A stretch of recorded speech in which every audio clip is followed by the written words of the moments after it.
मैं आ गया છું ગોડાઉન પર સામાન લેવા દેખો આ છે ગોડાઉન સો હેલો ગાઈઝ તો વેલકમ છે તમારો મારો આજના બ્લોગમાં તો આજે હું બતાવીશ કે મારી લાઈફમાં શું ચાલે છે અને મેં શું કરું છું આખો દિવસ તો દેખો હમણાં મેં નીકળી ગયો છું થોડું રેડી થઈ જાઉં અને પછી મેં નીકળીશ મારા મતલબ જે મેં કેટાઉન ભેલ ચલાવું છું ને એના પડેકા લેવા માટે તો જલ્દીથી મેં છે ને વાર સેટ કરી દઉં અને પછી આપણે નીકળીએ પડેકા લેવા માટે ગોડાઉન પર દેખો વાર સેટ કરી દીધા છે કાલે જ કપાયા છે કેવા લાગે છે અથવા કમેન્ટમાં બતાવજો તો મેં રેડી થઈ ગયો છું ને છે ને હનુમાન ચાલીસા મેં વાંચીશ અને પછી નીકળીએ આપણે પડેકા લેવા તો આ છે મારો બેગ દેખો અને લઈને હું જઈશ પડેકા લેવા માટે આપણે ઠેલાને આખો ફોલ્ડ કરી દઈશ અને પછી રાખીશ ડીખી હવે આવી જશે ડીખીના અંદર ઉનાળો ચાલે છે તો થોડું ફેસ કેર બી કરવું જરૂરી છે તો ચશ્મા અને રૂમાલમાં બાંધી દઉં છું પછી હું નીકળીશ પડેકા લેવા માટે ગોડાઉન પર अब मैं ना बच्चे उठाऊंगा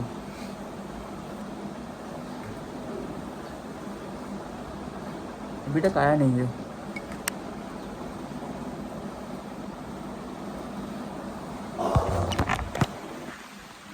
હાલો તો હવે આપણે જઈએ પડેકા લેવા માટે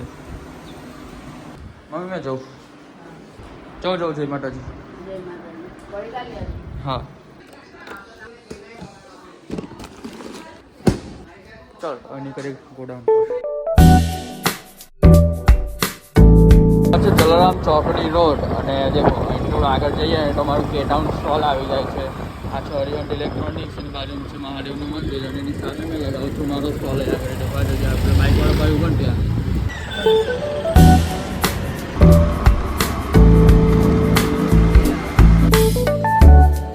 આવી ગયો છું ગોડાઉન પર આ સામાન લેવા દેખો આ છે ગોડાઉન જ્યાં કુરકુરે અને બધા સોલિડ મસ્તી વગેરે પડેકા મળે છે લીલા હા બાલાજીના ગોડાઉન પર આવી ગયો પણ એ વચ્ચે એક બી દુકાન ના મળે કે મને પાણીની બોટલ મળી શકે તો દેખો આ છે ગોડાઉન ગોડાઉન પરથી મેં લઈ લીધો છે આ દેખો આખો ઠેલો ભરાઈ ગયો છે મારો તો હું છે ને સીધો ઘર જઈશ અને પછી બાકીનો બ્લોગ કન્ટિન્યુ કરીએ ઇવનમાં મેં આવી ગયો છું શૂટ કરવા માટે તો આજે ઉપર ઇલેક્ટ્રોનિક્સમાં શૂટ કરવાનું છે મારે વોશિંગ મશીનનું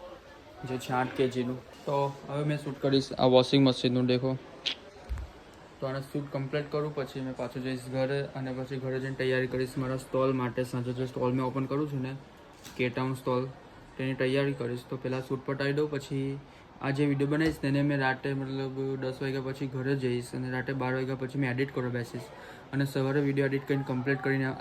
આપીશ પછી કાલે બીજું વિડીયો શૂટ કરીશ એ શૂટ તો કમ્પ્લીટ થઈ ગયું છે દેખો આપણે આ ગાડીની સીટ બહુ ગરમ થઈ હશે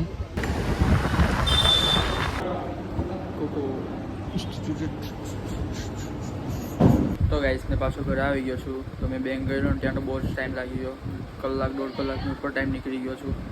તો હવે ઘરે શાંતિથી બેઠો છું ફોનને ચાર્જમાં મૂકું અને પછી મેં એડિટ કરું અને પછી સાંજે જઈશ મારા સ્ટોલના કામ માટે ભાઈ છે આ છે અમારો સેટઅપ દેખો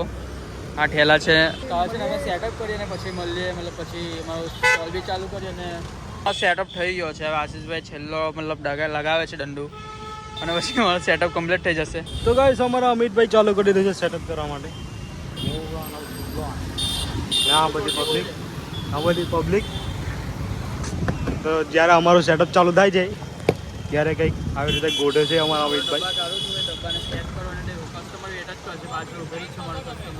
ને પેલા અમારા કાકા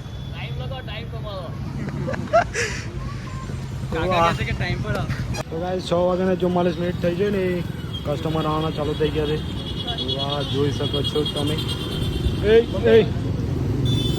તો ચાલો તમે બી વિઝિટ કરો વિઝિટ ના કર્યો તો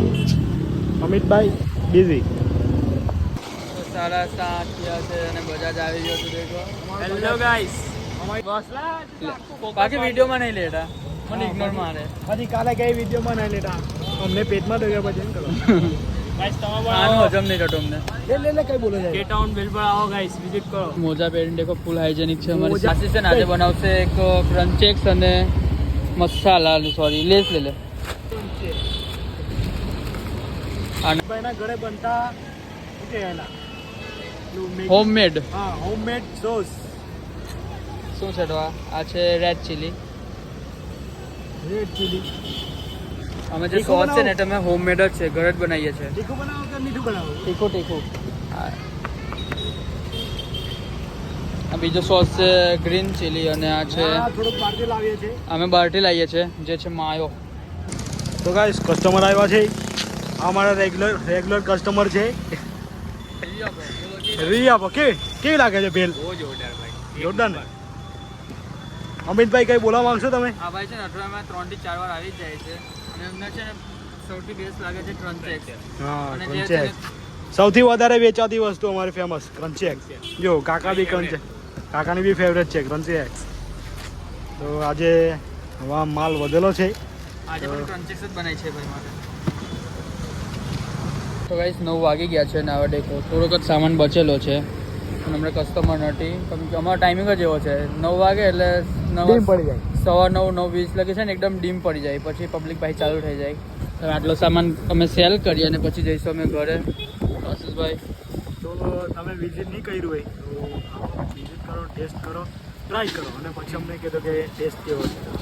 છે. બ્લોગરના તો બોટલ વધારે નીકળી ગયા છે.